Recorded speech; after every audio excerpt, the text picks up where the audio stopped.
बात मत करो, बाकी लोग भी अपने कपड़े ला रहे हैं। हाँ हाँ, लाने दो लाने दो लाने दो, पूरे घर के कपड़े लाने दो, और पड़ोसों से भी पूछ लो, उनके कपड़े उनको भी लाने दो। ये सस्ता और अच्छा साबुन है, इसलिए इतनी मजदूरी करवा रहे हो।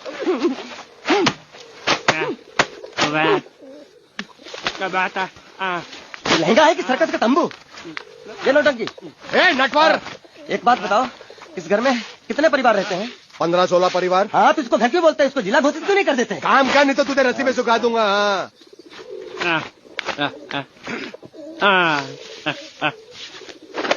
ये कुर्ता किस राक्षस का है? ये कुर्ता हमारे बड़े साहब का है।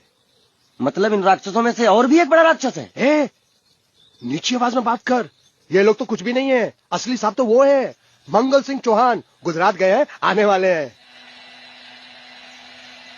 हेलो हेलो, पेट तो खाड़ो पुरवा, हेलो।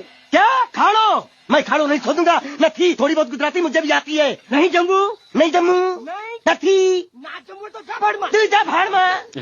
ये दादा दादा साले गड्ढा खोद जाके साले